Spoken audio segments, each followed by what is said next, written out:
e se ele reivindicar esse direito, vai lhe ser negado, porque ele fez um fornecimento sem constatar se o governo que o estava contratando tinha autorização do povo, ou no caso legislativa, para gastar. A segunda categoria é a despesa realizada. O que é a despesa realizada? O sujeito foi lá, pegou a nota de empenho, né, começou a obra de reforma na escola. Terminou a medição, né, a prefeitura foi lá, constatou que o que ele está reivindicando para receber é realmente o que ele forneceu, há uma declaração de que ele está apto a receber porque entregou o produto ou realizou o serviço. Aí então esse valor é lançado no sistema orçamentário como despesa realizada. A despesa realizada significa um compromisso para a prefeitura de pagamento. Na verdade, essa despesa realizada, ela recebe o nome de despesa liquidada. É importante chamar atenção para isso, porque para nós, na área privada, liquidar uma despesa é tê-la pago. Na área pública, no orçamento público, essa despesa realizada se chama despesa liquidada. O que significa liquidar a despesa? Significa entregar o que foi prometido. E liquidar a despesa significa adquirir direito líquido e certo de receber o pagamento, que é então a terceira etapa da receita. Quando eu pego os valores totais da execução orçamentária, da despesa empenhada, da liquidada e da paga, eu consigo saber como está indo a situação financeira da prefeitura. Porque se, por exemplo, eu tenho uma despesa liquidada total na prefeitura de 3 milhões e uma despesa paga de 1,5 milhão no mês de junho, acumulada, significa o quê? Que eu só paguei metade do que eu estou devendo.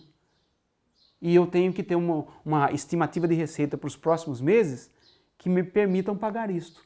Se eu não tenho uma expectativa de despesa que me permita pagar isso, eu terei déficit financeiro de curto prazo. E eu terei que tomar providências para evitar que isso aconteça. Né? E qual a providência que eu tenho que tomar? Eu tenho que, como prefeito, contingenciar a despesa. Volta aí de novo a palavra contingenciamento, que já mencionamos. O que é contingenciar? É não permitir que as unidades orçamentárias da prefeitura façam novos empenhos. Porque o novo empenho é o primeiro sinal de que novos gastos serão realizados. Então é nesse sentido que os conceitos de despesa empenhada, despesa liquidada e despesa paga têm que ser plenamente conhecidos e dominados pelos que estão fazendo o controle social do gasto público para monitorar o aspecto financeiro da gestão orçamentária. Um último elemento é a apuração de situações relacionadas a números que levantam dúvidas ou suspeitas. Ao lidar com os números da execução orçamentária, podem aparecer números muito altos, muito baixos, esquisitos por um motivo ou por outro, alocados de forma esquisita. Né? Nesse caso, o controle social é também um controle contra desvios, corrupção, erros e omissões que o poder público possa cometer e que podem ser percebidos pelo monitoramento dos documentos que são obrigatórios, que têm sua produção e divulgação obrigatórios ao longo da execução orçamentária. Isso então finaliza o que nós chamamos de monitoramento da execução orçamentária ao longo do exercício. O monitoramento da despesa pública após o exercício, mais do que uma tarefa do controle social, é uma tarefa do controle externo. Nesse caso, uma vez concluída a execução orçamentária, arrecadados os valores, recebidos os valores transferidos, efetivadas todas as receitas públicas e realizados todos os gastos, são verificados, primeiro, a situação orçamentária, a situação financeira. Então, o resultado orçamentário é aferido e verifica-se se eles responderam às metas fiscais pré-estabelecidas. O resultado financeiro é a situação de caixa da prefeitura, se ela não gastou mais do que arrecadou. Em que situação ficou o caixa da prefeitura? No final do exercício, eu tenho essa situação levantada. Também a situação orçamentária, se não se gastou mais do que as dotações, o que caracterizaria uma situação muito grave, porque gastar mais do que as dotações orçamentárias significa o prefeito ter gasto mais do que a Câmara autorizou. Em ambas as situações, há punições previstas na lei e essa verificação é feita pelo controle externo, que é a própria Câmara de Vereadores. É nesse caso que nós temos aqueles pareceres e relatórios do Tribunal de Contas. O primeiro passo do controle após o exercício posterior é isso, a emissão de um relatório e de um parecer do Tribunal de Contas. No caso do relatório, é um relatório feito pelos técnicos do Tribunal de Contas. Este relatório é submetido ao plenário do tribunal e há um parecer. Este parecer, com base no relatório, pode ser pela aprovação das contas total, pela reprovação total ou pela reprovação parcial das contas. Este relatório e este parecer vão para o Poder Legislativo, vão para os vereadores, e os vereadores podem manter o parecer ou derrubar o parecer. Se houver um voto pela não aprovação das contas do Tribunal de Contas, os vereadores podem derrubar esse parecer, porque, em última instância, são eles que fazem o controle externo e o Tribunal de Contas é um órgão assessor. Claro que, havendo situações muito complicadas, cabem ainda aí recursos ao Ministério Público e aí uma luta jurídica pode se travar, mas em situações normais vale o voto do Legislativo. E por que vale? Muita gente acha que isso é errado.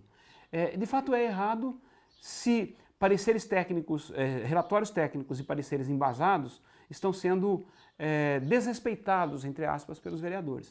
O que pode acontecer, por outro lado, é que às vezes a situação não é tão grave, os vereadores acham que não é tão grave ou aceitam a justificativa do prefeito para o desvio, e quando os vereadores dizem não, esse desvio não é suficiente para reprovar as contas, é como se o povo da cidade, através da voz dos seus representantes, estivesse dizendo, não, tem um problema aí, mas nós não achamos que é o caso de não aprovar as contas. Então, a última voz é do povo, e a voz do povo na democracia representativa é do Poder Legislativo. Então não há contradição teórica entre um parecer desfavorável do Tribunal de Contas e um parecer favorável pela aprovação das contas do Legislativo. Embora, é claro, né, verificam-se muitas situações de conivência do Legislativo diante de relatórios que não devem ser aprovados. Aí entra em questão, outra vez, com muita importância, o controle social, porque é o caso de conhecer esses relatórios e a população, os grupos organizados da sociedade, o pessoal que está no orçamento participativo, nos conselhos, se posicionarem contra ou a favor à Câmara e fazer pressão pela aprovação ou não do relatório e do parecer. Na verdade, e não há que se negar, uma disputa política em torno de procedimentos, de objetivos, né? Não é somente uma discussão sobre corrupção ou não corrupção, é bem mais do que isso, embora a questão da corrupção esteja também bastante presente. Coisas muito importantes nessa avaliação a priori é a verificação do cumprimento de limites. Então, por exemplo, não gastou mais com o pessoal, porque isso não é permitido. Gastou o mínimo necessário, mínimo exigido com educação, gastou o mínimo exigido com saúde, né? Sempre esses valores em relação à receita corrente líquida, né? O valor total da receita, e aí quantos por cento foi gasto com educação, quantos por cento com saúde, quantos por cento com pessoal, e não pode descumprir esses limites, né? Veja, é uma verificação muito relacionada à formalidade, é uma verificação muito procedimental esta do controle externo. E veja, é possível uma relação entre controle interno, controle externo e controle societal com foco nos mesmos objetivos, de melhorar a qualidade do gasto público. Uma outra avaliação que é importante e que é mais típica do controle interno, já mencionado, é o controle da execução dos programas. Ora, não é uma questão apenas de saber se cumpriu os limites, né? Se tudo esteve corretamente encaminhado, se os registros da contabilidade estão adequados, que isso também é verificado pelo Tribunal de Contas, mas se os programas foram cumpridos, se o governo está sendo efetivo e eficaz na sua ação. Esse aspecto é bastante descuidado nas práticas do controle interno e externo no Brasil. Mas os tribunais de contas já começam a discutir este assunto na medida em que estão dando mais atenção aos PPAs. Então hoje no Brasil o processo de fomentar ou fortalecer o PPA como instrumento de gestão está passando muito fortemente pelos tribunais de contas e nisso a população pode ter, o controle societal pode ter no tribunal um aliado importante. Outra coisa importante e que aparece com muita frequência é a situação da dívida, do endividamento do município, e aí é preciso pensar a dívida enquanto dívida fundada, ou dívida flutuante ou restos a pagar. O que são esses três conceitos? Uma coisa é a dívida fundada, a dívida contratual, a dívida que o governo adquiriu, por exemplo, pegando um financiamento da Caixa Econômica Federal para pavimentar um bairro. Ele foi lá, tomou dinheiro emprestado da Caixa Federal, mediante um contrato, e assumiu o compromisso de pagar em tantos anos, um valor tal, corrigido de determinada maneira, sob penalidades de multa de determinada maneira, um contrato. Essa prestação que vai ser paga ao longo de 25 anos, digamos, ela entra como despesa orçamentária ao longo dos próximos anos, é possível prevê-la e incluir em todos os orçamentos, né? Então é uma dívida tranquila, porque ela é planejada. E é uma dívida tranquila porque também ela tem que ser previamente autorizada. E para ela ser autorizada, passa por análise da Secretaria do Tesouro Nacional para verificar se o município tem condições de fazer poupança no futuro para pagar esta dívida. Então a dívida fundada é a menos sujeita a turbulências e, portanto, a importância do controle societal e também do controle externo é muito mais na hora da aprovação do que da execução. Agora, a dívida flutuante não. A dívida flutuante é a dívida de curto prazo, né? É aquela dívida que foi contraída não porque eu fiz um contrato buscando um recurso e organizando para pagar, mas porque eu não consegui pagar e ela ficou ali no curto prazo. Por exemplo, a dívida com a Previdência Social, que algumas prefeituras têm, né? Uma dívida flutuante. Ela pode ser, na medida em que se faz o refinanciamento, ela vira dívida consolidada, porque aí assume um compromisso de pagar durante um certo período. A pior situação é a dos restos a pagar. Restos a pagar é o seguinte: a despesa foi empenhada, lembrando aqueles conceitos que nós usamos antes, a despesa foi empenhada, ela foi liquidada, terminou o exercício, não foi paga apesar de ter sido liquidada. Ter sido liquidada significa que vários credores têm o direito de receber imediatamente aquele valor. E não foi pago no orçamento deste ano. Então ela fica como restos a pagar do ano que vem. E ela vai demandar recursos financeiros que vão entrar no orçamento do ano que vem. Então dependendo do tamanho dessa dívida, ela pode comprometer o orçamento seguinte. Então é preciso muita vigilância sobre os restos a pagar. Os tribunais de contas ficam em cima disso. Hoje em dia os fatos consumados são mais difíceis, porque esse resto a pagar vai aparecer nos relatórios bimestrais, e se o governo, no primeiro relatório, estiver aumentando o resto a pagar, no segundo também não tiver feito contingenciamento, o prefeito vai ficar sujeito aos rigores da lei que prevê punições para isso ao longo do exercício.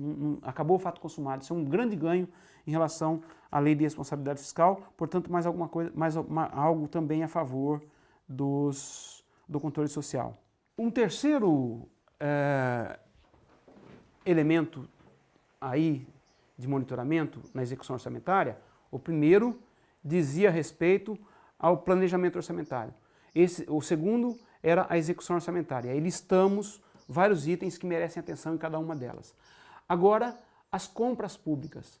Uma grande parte dos gastos públicos durante o exercício são compras públicas, né? Uma parte dos gastos não são compras, porque, por exemplo, o pagamento de pessoal é um valor que não é uma compra, né? Os funcionários que estão contratados vão receber os seus salários. O pagamento das prestações das dívidas não são uma compra, né? Mas comprar um carro, comprar café, pagar o combustível, tudo isso são compras públicas. E aí, esses gastos têm uma especificidade, que é a especificidade da licitação, né? todo gasto público tem que ser licitado. O que significa licitar? Tornar lícita uma transação, né? Lícita de acordo com a lei, ou seja, ser uma compra que é amparada em procedimentos legais, com procedimentos éticos e lisos, que atendem ao interesse público, ou seja, que o gasto seja bem feito no interesse público, em termos de não pagar mais do que é o preço justo, em termos de comprar a mercadoria ou o serviço na qualidade mínima necessária, e atendendo interesses que sejam do governo e não de particulares. Isso de um lado. De outro lado, que sejam compras feitas de pessoas escolhidas através de avaliações a respeito daquilo que estão oferecendo em termos de qualidade e de preço. Comprar com o menor preço.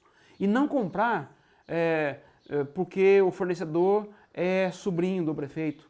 Então, o critério da impessoalidade é um critério para a licitação. A licitação no Brasil é regida pela 8666, fundamentalmente. Existem outras leis que complementam isso, a lei do pregão, né? Por exemplo, e que exigem procedimentos muito específicos. Então, a partir de determinados valores, tem que ser aquilo que nós conhecemos como concorrência.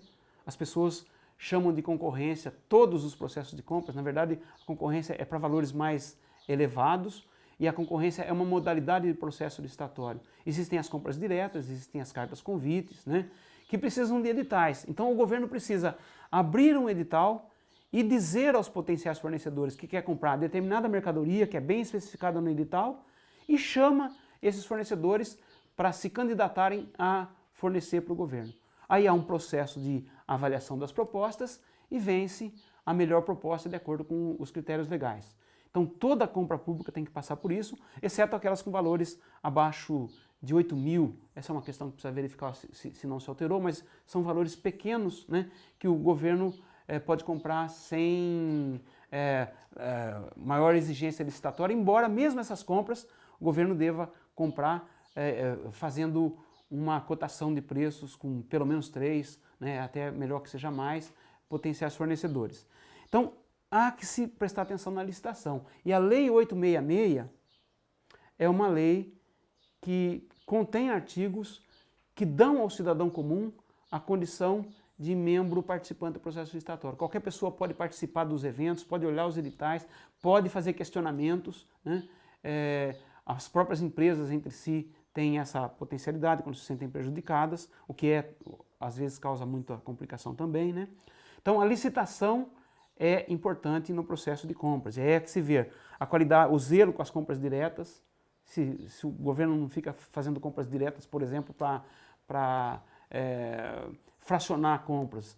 Ele sabe que pode fazer compra direta até 8 mil, e aí um contrato de 24 mil ele divide em 3, e só para fugir ao edital, para chamar mais gente. Isso é muito comum de acontecer e o controle social tem que ficar atento a isso, né?